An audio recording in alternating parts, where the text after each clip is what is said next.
Jiandae Mheshimiwa Suma, jiandae Mheshimiwa Kasinge. Sawa Mheshimiwa Mwenyekiti, mimi nitatumia fursa hii kuzungumza kwenye maeneo matatu. Eneo la kwanza itakuwa kuhusiana na malipo au maslahi ya wenyeviti wa serikali za mitaa. Eneo la pili madai ya wafanyakazi walikuwa wanafanya kwenye viwanda vya Fiberboard, General Tyre, Kiltex, Tanalek na TPI, na mwisho nitamaliza na shukrani kwa wale ambao tumefanyiwa kwenye jimbo letu. Mheshimiwa Mwenyekiti, wenyeviti wa serikali za mitaa ndio msingi wa uongozi katika nchi hii. Ndio viongozi ambao serikali ikitoa maelekezo yoyote, iwe kukusanya kodi ya majengo kama sasa hivi, wanapita nyumba kwa nyumba kuhakikisha kwamba wanatambua nyumba zilizopo, wanapiga picha ili mwisho wa siku serikali iweze kukusanya kodi kwenye sekta hiyo. Lakini kwenye upande wa jiji letu la Arusha ambao tunakusanya zaidi ya bilioni 45, mwenyekiti wa serikali wa mtaa anapewa 100,000 tu kwa mwezi. Na hata mzazi mwingine akifanya hayo, wakati mwingine unakuta hata posho hapati kulingana na mzigo ambao anaubeba. Mwananchi akipata changamoto sio ya polisi, anahitaji mtu wa serikali ya mtaa. Akiwa na shida sio ya ardhi, anamhitaji mtu wa mtaa, lakini anachokipata akiendana na mzigo anaopata. Lakini kibaya zaidi, pamoja na kupewa kiasi kidogo cha 100,000 kwa mwezi, na chenyewe pia hawapewi kwa wakati. Kwa mfano sasa hivi wanadai mwezi wa 4 na mwezi wa 5, na wako wengine ambao hawajalipwa toka mwezi wa 3. Sasa nilidhani kwa sababu serikali ya Daktari Samia Suluhu Hassan ni serikali ambayo inawajali Watanzania, na sisi wengine wote ukiangalia Mheshimiwa Mwenyekiti, waheshimiwa wabunge, ikifika wakati tunapata mishahara yetu kwa wakati, tunapata posho kwa wakati. Waheshimiwa madiwani wanapata mishahara kwa wakati, wanapata posho kwa wakati. Watumishi wa umma Daktari Samia anawalipa kwa wakati. Lakini changamoto ni kwenye serikali za mitaa. Tunaomba wanaohusika na kusimamia serikali za mitaa wahakikishe kwamba maslahi yao yanapatikana kwa wakati ili wapate morali wa kuendelea kufanya kazi, kwa sababu tayari Daktari Samia ametafuta fedha kwa ajili ya kuwalipa hawa. Changamoto iliyopo ni kwenye usimamizi katika ngazi zetu za chini. Lakini kubwa zaidi pia sisi ambao tunachaguliwa kama madiwani, wabunge, baada ya miaka 5 tunapata gratuity au kiinua mgongo. Lakini wenyeviti wa serikali za mitaa hawapati chochote. Wakifanya kazi, wakimaliza wanaenda zao, watakaorudi sawa, ambao hawajarudi sawa. Hata kwa jiji la Arusha kwa ambao walimaliza kipindi chao kilichopita, hata posho yao ya 100,000 tu hivi tunavyozungumza, wako baadhi ya mpaka leo hawajaweza kupata. Kwa hiyo tungependa serikali kwa kweli tusaidie kusimamia ili wenyeviti hawa waweze kupata maslahi yao. Lakini ningependa pia kwenye bajeti hii ya serikali, badala ya kuwalipa kwa 100,000 tu, kwa sababu mapato tunayo mengi kama jiji la Arusha, ukienda mkoa kama wa Dar es Salaam, majiji yote yale, ukienda Mbeya na maeneo mengine, nilikuwa nadhani wangelipwa angalau 300,000 kwa mwezi, ingeweza kuwasaidia kupata nauli na masuala madogo madogo ya kuongana na changamoto nyingine kwenye maeneo kama hayo. Maana sisi tukilipa 300,000 tu kwenye viti 154, tutatumia kama milioni 554 na 400,000, kitu ambacho na uhakika kiko ndani ya uwezo wetu sisi kama jiji la Arusha. Mheshimiwa Mwenyekiti, jambo la pili ambalo pia nadhani nilisemee ni kuhusiana na madai ya walikuwa wafanyakazi wa kiwanda cha Fiberboard, kiwanda cha General Tyre, Kiltex, Tanalek pamoja na TPI. Wamefanya kazi kubwa na kazi nzuri kwa miaka mingi. Kwa mfano hawa wafanyakazi wa kiwanda cha Fiberboard wako wafanyakazi 353 ambao kwa tathmini yao walioitoa wanasema wanadai kama bilioni 9 wanatakiwa walipwe na serikali. Lakini kila siku wanaambiwa andika hiki, lete hiki, tutakuja kuhakiki, tutafanya hivi, na mwisho wa siku mpaka leo hakuna ambacho kimepatikana toka mwaka 98. Tuna wafanyakazi pia wa General Tyre ambao pia wako 317 ambao wameniambia mpaka sasa hivi katika 317 wafanyakazi 72 wamefuatilia mafao ya haki zao, mwisho wa siku mpaka wengine wamefariki, na mpaka leo hata hakuna ambacho kimepatikana. Lakini kuna kiwanda pia cha Kiltex, kuna kiwanda pia cha Tanalek pamoja na kiwanda cha TPI. Kwa Mheshimiwa Naibu Spika, nilikuwa napenda kwa kweli Wizara ya Fedha watusaidie kuja na majibu yanayoeleweka. Je, ni lini hawa waliofanya kazi kwenye viwanda hivi 5 nilivyovitaja watapata haki zao, malipo yao yatapatikana, na mwisho wa siku ili waendelee na wao kusomesha watoto wao, lakini pia na kuendelea na maisha yao ya kila siku. Nafahamu mara kwa mara imekuwa inatumwa timu inakwenda kwa ajili ya uhakiki, lete taarifa hiki, lete habari hizi, wakati serikali inabinafsisha hivi viwanda au viwanda vinavyokuwa vinaondoka, naamini serikali wanazo taarifa za kutosha za watu hawa. Na unakuta mishahara ya kipindi kile ilikuwa ni mishahara midogo. Sasa mpaka hivi tunavyozungumza, ukitaka kuwalipa, je, utawalipa kwa mshahara gani? Mshahara wa mwaka 98, mshahara wa mwaka wa nyuma zaidi, kwa sababu hata ile ingekuwa benki ingekuwa hata na riba. Kwa hiyo tunadhani kwamba hata kuja kuwalipa pamoja na kuangalia mishahara ya kipindi kile, basi serikali iangalie na hali halisi ya maisha ya sasa, ili wanapokwenda kuwalipa basi wapate kitu ambacho kitaweza kuwasaidia kupambana na hali yao ya maisha, na mwisho wa siku waendelee kuwa na furaha na nchi yao. Kwa sababu mimi namfahamu Daktari Samia ni mtu mwenye upendo na ni mtu mwenye mapenzi kwa Watanzania, na mambo yote yalikuwa magumu kipindi cha Daktari Samia yameweza kutekelezeka. Hata madai mengine ambayo kipindi cha nyuma yalikuwa hayawezekani, kipindi cha Daktari Samia yalitekelezeka. Tulikuwa tuna madai hapa hata wale wenye vyeti feki, yalionekana mambo ambayo hayawezekani. Kupitia Daktari Samia Suluhu Hassan hoja zilikuja hapa ndani ya bunge na tumeona yamefanywa kazi na pia wameweza kulipwa, na huko waliko sasa hivi wana furaha na mambo yanakwenda vizuri zaidi. Kwa hiyo niwaombe Wizara ya Fedha tunapokuja kuhitimisha kwenye mfuko mkuu, bajeti kuu ya serikali, tuhakikishe kwamba tunalifanyia kazi swala hili na wapate majibu kwamba je, ni lini watalipwa, kwa sababu wameitwa kila siku, taarifa zimechukuliwa, timu zimetumwa zimeenda, lakini wanachotaka wao baada ya kazi yote hiyo wapate haki yao na masuala mengine yaweze kuendelea. Lakini Mheshimiwa Naibu Spika, sisi kwa muda wa miaka 5 tumekaa ndani ya bunge hili, tumejenga hoja kwenye masuala mbalimbali ya maendeleo, na nataka nitumie fursa hii kwa kweli kumpongeza sana Daktari Samia Suluhu Hassan, kwa sababu kila hoja yenye maslahi kwa wananchi tumeona namna ambavyo Daktari Samia amezifanyia kazi. Tulikuwa tuna hoja hapa ya bureau karibuni zote zilikuwa zimefungwa. Tukasema sisi watu wa utalii kule Arusha, unapofunga bureau na ile biashara ni biashara ya dola, changamoto inakuwa ni kubwa zaidi. Bureau zilifungwa, kuna baadhi ambao hela zao zilichukuliwa, lakini Daktari Samia alipewa kilio kile, akaweza kusimamia jambo hilo, na hivi tunavyozungumza zile bureau zimefunguliwa, gharama zilipandishwa za kuchukua leseni, zile gharama zimeshushwa, lakini wale ambao walichukuliwa fedha zao, Daktari Samia pia alielekeza zile fedha na zenyewe pia zimeweza kurudishwa, lakini wako baadhi ya wafanyabiashara ambao hela zao bado hazijarudishwa zote, wengine walipewa nusu, wengine robo.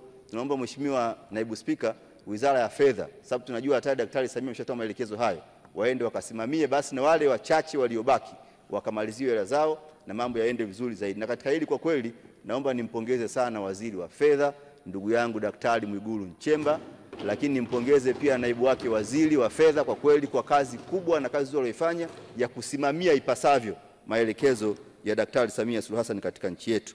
Lakini pia niwashukuru, tulikuwa tunazungumza kila siku hapa kuhusiana na malipo ya fidia kwa wenzetu walioko Moshono kule.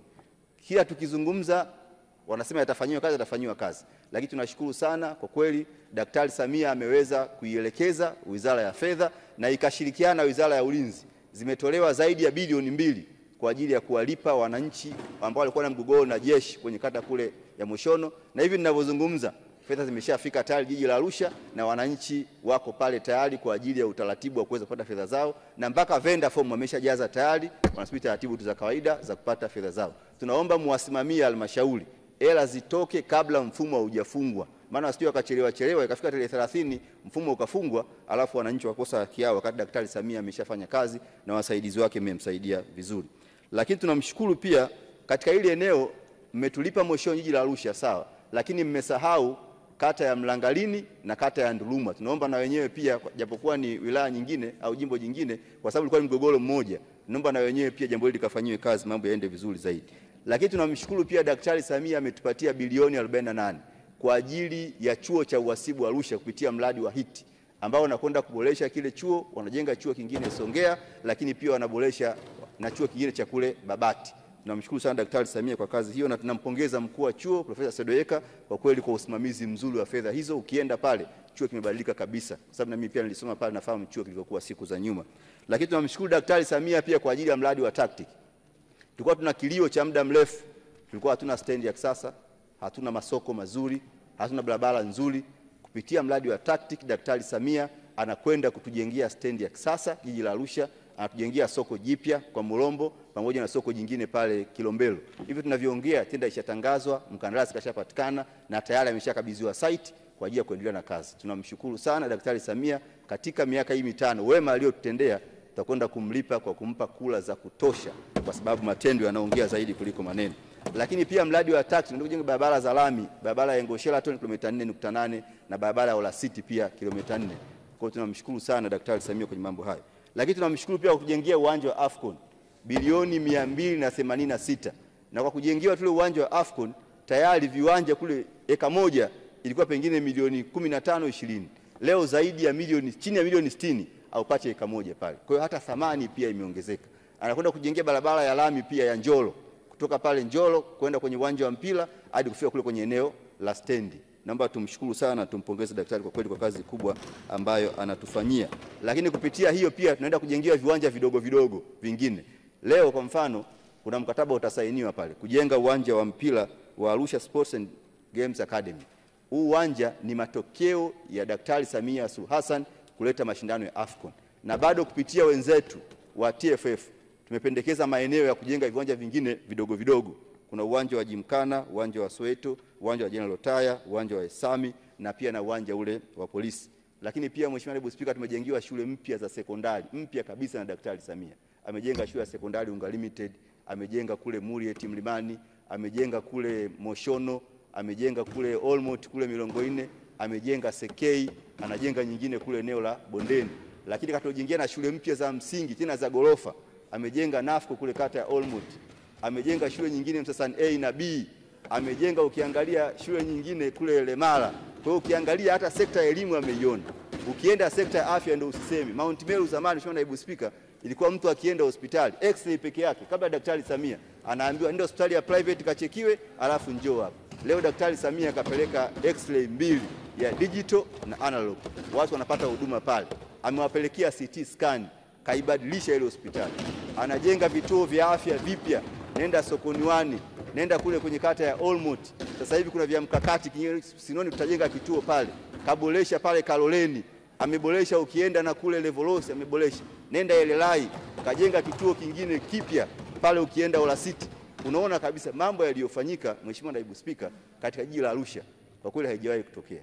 Ndio maana sisi tunasema Daktari Samia mitano tena, tunasema kwa sababu tuna ushahidi na mambo tunayoyasema. Daktari Samia kabla hajaingia madarakani, utalii ulikuwa ni changamoto. Vijana walikosa ajira kwenye magari ya utalii, walikuwa wanafanya hiyo kazi. Hoteli zetu watu walifukuzwa kazi, ameleta Royal Tour, leo watalii wamejaa. Vijana wamepata kazi kwenye magari ya utalii. Wageni walikuwa hawaji. Wengi walikuwa mikutano 100 Dodoma hapa, 100 Dar es Salaam. Toka Daktari Samia amekuja, mikutano imejaa pale Arusha. Hoteli zinapata watu, magari bodaboda wanapata abiria, mwenye haisi anapata abiria, mwenye teksi wanakula vyakula kwenye maeneo mbalimbali. Na maana tunasema unapoona Daktari Samia analeta fursa za mikutano kama hii, baadhi ya viongozi wawaachie fursa hizi watu wa Arusha. Maana sasa mkianza na nyie kufanya kazi ya mama ntilie, si kufanya kazi ya hoteli, kufanya kazi ya nini, mwisho wa siku mnawanyima Watanzania wengine waliopewa fursa hiyo. Kama ni nyama wacheni waende wakale kwenye baa, kama wanataka kunywa pombe wacheni waende wakanunua kwenye maeneo mengine, ili Daktari Samia fursa aliyowatengenezea Watanzania waende kule wakazitumie na mwisho wa siku waweze kulipa kodi katika nchi yetu. Maana msipofanya hivyo watakosa biashara, wakikosa biashara hata kulipa kodi itakuwa pia ni changamoto. Daktari Samia analeta fursa hizi kwa ajili ya Watanzania na wala si kwa ajili ya masuala mengine. Kwa Mheshimiwa Naibu Spika, nimesema kwa kweli nimshukuru Daktari Samia kwa sababu hata nilivyoongea bungeni hapa, Daktari Samia alitoa milioni 500 kwa ajili ya kujenga eneo la Wamachinga. Namna anavyowajali wafanyabiashara wadogo wadogo. Zimekaa zaidi ya miaka 2 pale hazijafanya kazi. Lakini mara baada ya kuongea hapa bungeni, wamesikiliza kilio hicho na serikali imetoa maelekezo na hivi leo unasainiwa mkataba kwa ajili ya kujenga eneo la Wamachinga kule kwenye eneo la Bondeni City ili kuwajali wafanyabiashara wadogo wadogo. Kwa hiyo Daktari Samia kwa kweli tuna deni naye kwa sababu aliyotufanyia ni mambo makubwa sana. Ukienda Arusha ya leo sio Arusha iliyopita. Barabara za lami Mianzili Ngalamtoni kwa changamoto kubwa. Daktari Samia anajenga lami pale kilomita 18. Pale Idbolu ukienda anajenga lami pale mita 700 na imeshakamilika. Nenda Kijenge Ngulelo anajenga barabara ya lami. Nenda Bomasiala anajenga barabara ya lami. Nenda kule Moshono kuna Axelia amejenga pale lami kilomita 1. Nenda kule Murieti kule kutoka kituo cha afya kituo cha polisi anajenga barabara ya lami. Ukienda pale Kaloleni anajenga barabara ya lami. Nenda Levolosi anajenga barabara ya lami. Na bado umesainiwa mkataba mkubwa kabisa wa barabara ya kutoka kona ya Mbauda kwenda mpaka kwa Mlombo anajenga njia 4 na anajenga pia nyingine ya kutoka pale kona Axelian kwenda mpaka Fan Retreat. Daktari Samia kwa mambo alifanya ni makubwa sana na tumefurahi sana kuona wamekamilisha tayari mbuzi ya kinifu wa kutoka pale airport ya Kisongo kwenda mpaka Kilombero na tumeambiwa tayari fidia zaidi ya bilioni 10 wakati wote italipwa. Ni imani yangu kwamba baada ya kulipa fidia watatangaza tenda ili njia nne itengenezwe, watu waweze kunufaika. Mheshimiwa Gambo, hiki ni kipindi cha kuhesabu faida. Kama bado kuna mambo mazuri ya Mheshimiwa Rais, endelea kuyasema. Kwa hiyo Mheshimiwa Naibu Spika, pia na sio wewe tu, mbunge wote namwongezea dakika kwa kuzungumza faida ya nchi.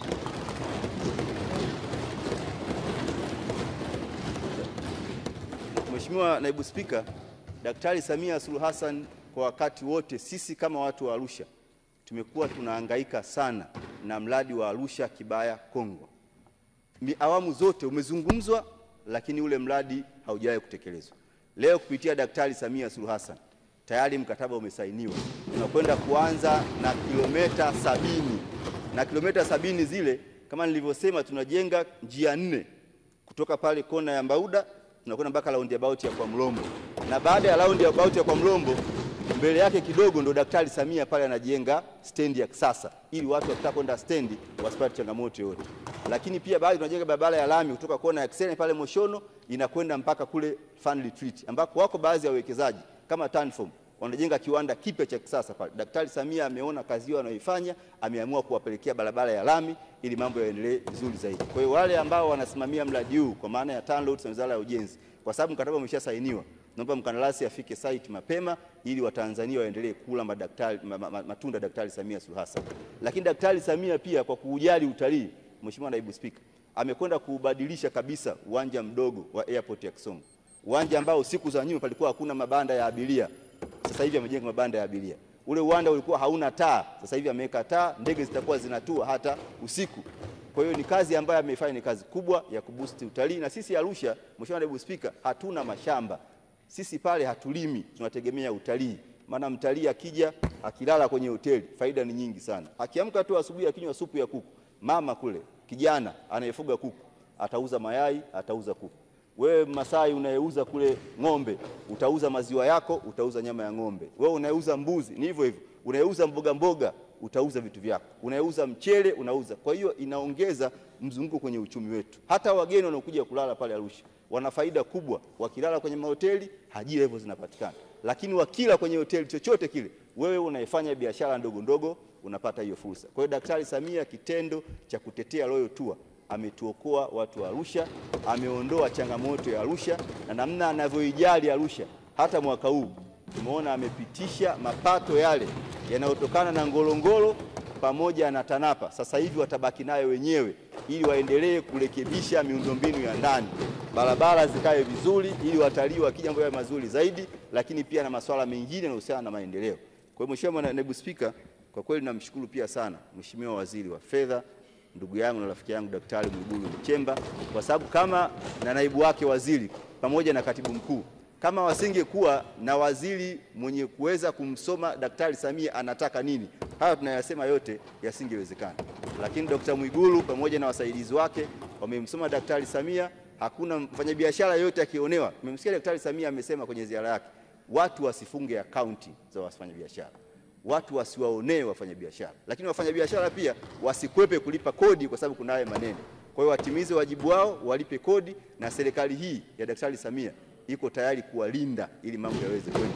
Kwa hiyo nakupongeza sana Mheshimiwa Waziri, kwa kweli kwa kazi hiyo uliyofanya, ni kazi iliyotukuka, na tumeona hata wale ambao wanasema kuhusu changamoto ya mikopo, sisi Mheshimiwa Naibu Spika ni wanufaika wa mikopo katika nchi hii.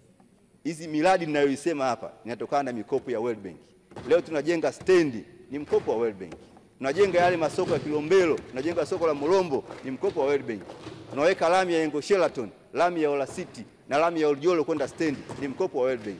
Kwa hiyo kama kuna mtu haoni mikopo inavyotumika huko kwake, aje kwenye jimbo la Arusha tuonyeshe mfano wa namna ambavyo mikopo hii ina manufaa katika nchi yetu na katika taifa letu. Kwa hiyo Daktari Samia sisi tunamwambia alale usingizi. Arusha mjini anakula za kitosha, tutamtetea asubuhi, tutamtetea mchana, tutamtetea jioni, kwa sababu kazi alizofanya ni kazi ambazo zinamuuza, na wanasema Waswahili kizuri cha jiuza. Daktari Samia hana mpinzani na tutahangaika naye mpaka aweze kupata kura za kutosha. Baada ya kusimama, Mheshimiwa Naibu Spika, nakushukuru sana na kutakia kila la heri kwenye jimbo lako. Asante.